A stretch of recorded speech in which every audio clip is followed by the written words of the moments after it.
Muito bem, então vamos aqui para a apresentação do nosso Tech Challenge fase 2, né? Onde a gente vai apresentar aqui o nosso sistema inteligente de auxílio ao diagnóstico de pneumonia, né? Para isso, né, o desenvolvimento inicial, né, desse projeto, a gente estruturou aqui um README, onde temos as fontes de dados, os endereços, né, com os dados principais, né, do que a gente usou para executar esse projeto. Então, temos aqui a nossa estrutura de dados, aqui que ela vem do Kaggle, aqui, onde temos esse volume de imagens que elas estão divididas por doença e sem doença, né? E a partir disso a gente começou, né, o que seria a montagem aqui do nosso projeto. Então a gente tem uma visão geral aqui da arquitetura, né, do nosso projeto no README, né? Então aqui a gente tem o detalhamento desse projeto, mas para a gente iniciar, né, propriamente dito, acho que é importante a gente falar sobre a análise exploratória dos dados. A gente tem aqui então um primeiro passo, né, que seria justamente essa análise exploratória, onde a gente tem o carregamento das imagens que a gente baixou, né, do dataset lá do Kaggle, onde estão divididas aqui pelo conjunto de imagens de treino, de validação e de teste, então com as respectivas informações referentes ao estado, né, do paciente, né, se é normal ou com pneumonia, né. Então a gente tem a nossa análise aqui resumida, onde eu tenho aqui cada um dos conjuntos, né, de dado de cada uma dos tipos, né? Se é de treino, de validação ou de teste, né? Onde a gente tem aqui o volume de pessoas em situação normal com pneumonia, né? Com a divisão das imagens para cada um dos modelos. Basicamente, a gente tem essa estrutura. O que a gente nota realmente aqui é um desbalanceamento grande, né, com relação à parte de pessoas com o status normal e com pneumonia. Então, basicamente, a gente tem essa visualização aqui nessa primeira etapa, e aqui na parte de baixo a gente tem o que seria a nossa estruturação dos nossos dados, né? O que seria a separação ali da massa de dados, né, que a gente vai utilizar para teste e a massa de dados que vai ser utilizada para validação. Então a gente tem aqui os detalhes que a gente explica, né, aqui um pouquinho antes. Temos também aqui uma etapa de código onde ele faz, né, a junção, né, ou seja, ele faz a captura dos dados que a gente tem em cada uma das pastas e monta, né, um novo dataset que seria já organizado somente em validação e treino, né? Então ele cria ali uma divisão, né, ele faz esse split aqui justamente para fazer a separação do que a gente vai utilizar como base de teste e como base de validação aqui no final, né? E basicamente o resultado disso tudo aqui vai ser um JSON ali com os endereços, né, de cada uma dessas imagens. E aí, passando um pouco para isso, né, que vou voltar para o nosso README aqui. Aqui a gente tem a explicação um pouco dessa análise de balanceamento e particionamento dos dados, né? Eu não vou me aprofundar tanto, né, nesse aspecto aqui, mas o que a gente tem, né, de principal é a estrutura aqui dos nossos testes, né, ou seja, dos nossos treinos. Aqui, a princípio, né, no que a gente traz aqui na parte de experimentos, foram executados 4 experimentos, né, onde a gente tem a rodagem aqui de um treino baseado em parâmetros fixos, né, os parâmetros default ali do modelo, isso logicamente sem a rodagem do algoritmo genético. E temos aqui também, né, os 3 outros cenários, né, que seria o cenário otimizado padrão, que a gente está chamando aqui. Temos também essa exploração aqui, onde a gente também faz uma alteração nos parâmetros, e a parte de população, né? Então, basicamente, aqui o que a gente tem, né, na nossa estratégia de baseline é justamente rodar esse modelo, né, com os parâmetros padrão, seguindo essa arquitetura aqui do backbone de ResNet 50V2, né, ou 5.0V2. Então a gente tem essa configuração aqui, né? A gente tem esse código montado, onde ele aqui a gente monta todo o esqueleto, né, toda a estrutura do nosso treino aqui para o baseline. Então temos aqui as funções auxiliares, né, com relação a salvar o histórico, né, dos modelos.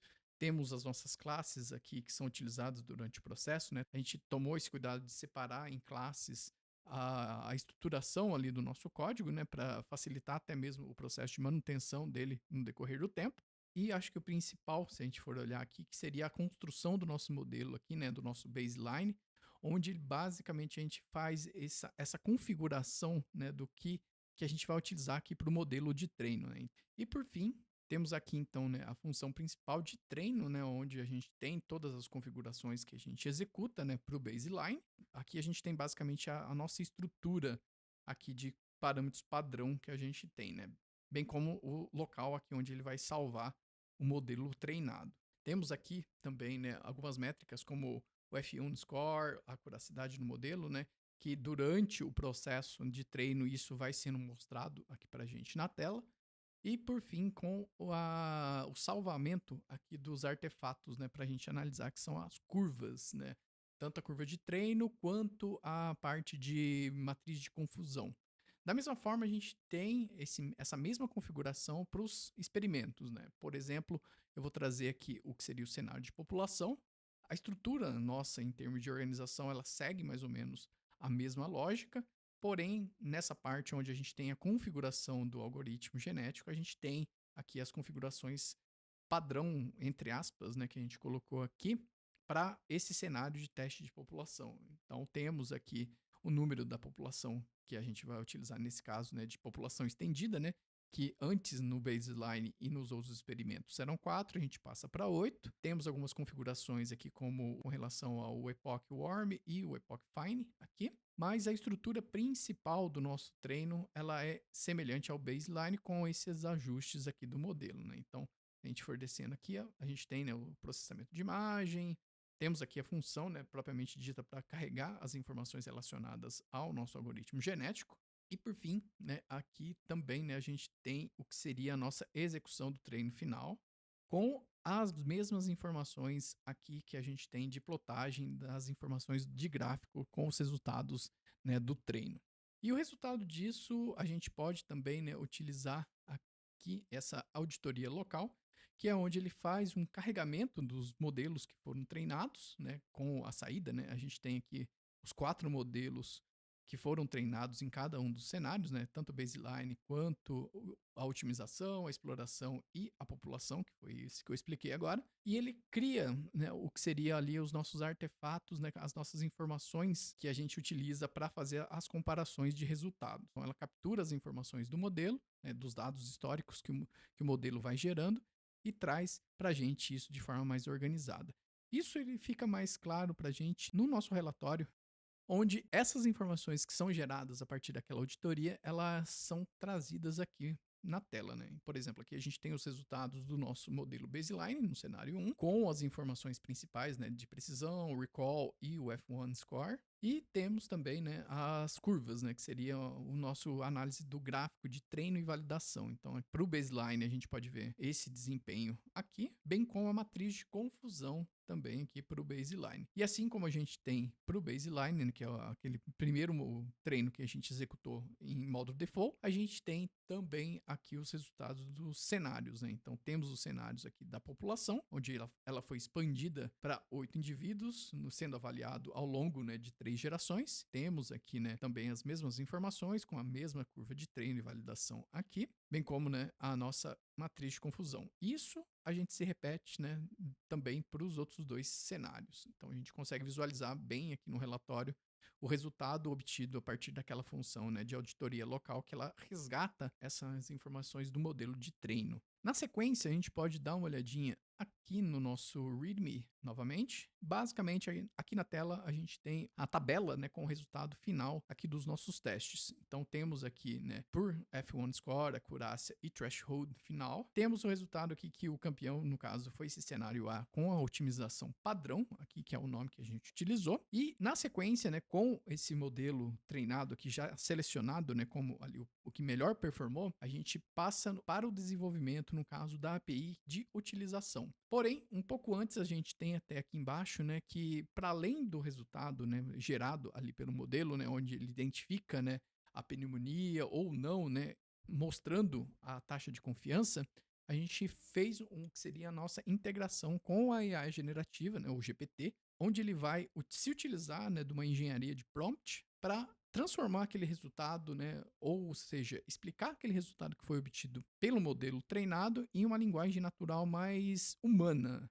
Então, aqui a gente tem um desenho de um mini prompt, né, aqui, onde ele estrutura o nosso modelo de respostas e, basicamente, com esse prompt a gente integra isso com a API do GPT para que ele crie uma chamada para o nosso agente, por assim dizer, e ele responde, no caso, ele transforma essa resposta em uma resposta mais humanizada. E a gente tem basicamente isso dentro aqui do nosso main, né, na função gerar laudo GPT, onde ele basicamente ele orquestra, né, essa função, todo esse processo, né?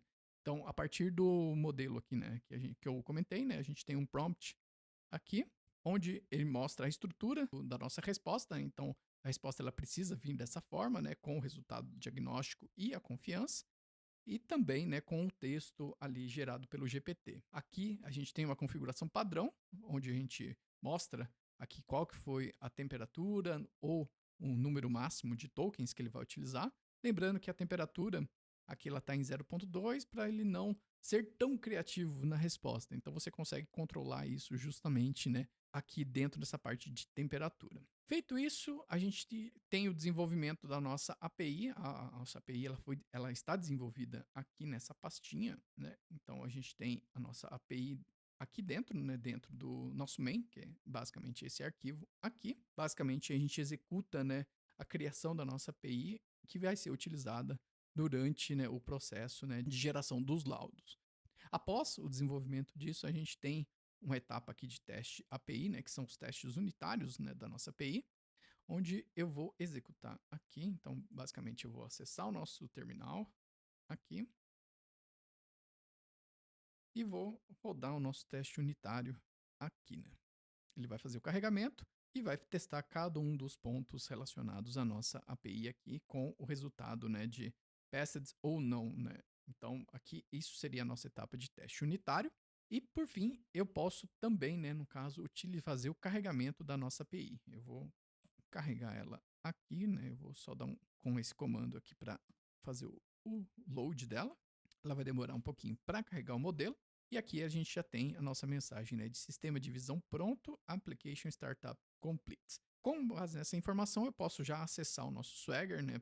Eu posso acessar esse endereço aqui para acessar o nosso Swagger, onde eu posso executar o nosso tryout aqui. Então eu posso clicar aqui, selecionar um arquivo, clicar em abrir e clicar em execute.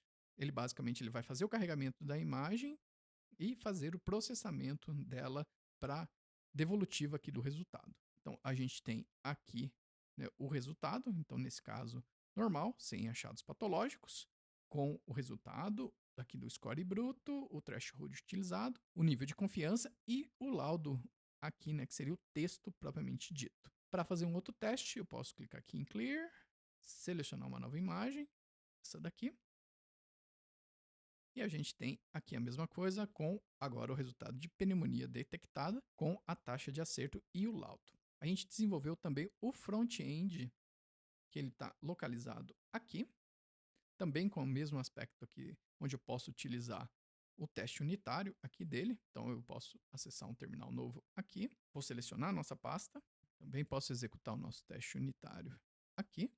Ele vai mostrar aqui para a gente os aspectos que foram aqui utilizados para o teste, e também posso utilizar o Streamlit com o comando do nosso Streamlit Run App. Feito isso, ele vai abrir para a gente aqui uma tela. Eu já tinha uma telinha carregada aqui, mas ele já vai abrir aqui para a gente novamente. Eu posso clicar em Browse Files. Da mesma forma aqui, eu vou selecionar uma imagem de teste. Ele vai carregar a nossa imagem aqui. Eu vou clicar em Análise Inteligente. E ele traz aqui para a gente o diagnóstico obtido, né, com o nível de confiança, bem como aqui o texto, né, gerado pelo GPT baseado nas informações que foram passadas. A gente tem uma análise explicável aqui com o GradCam também, e tem a possibilidade da gente executar o download aqui da nossa imagem de análise. Basicamente, é esse o processo, né? A aplicação funcionando, né? Com a utilização das APIs integradas aqui com o nosso Streamlit, que por sua vez, né, se alimentam ali do nosso modelo treinado, que foi classificado como aquele modelo campeão.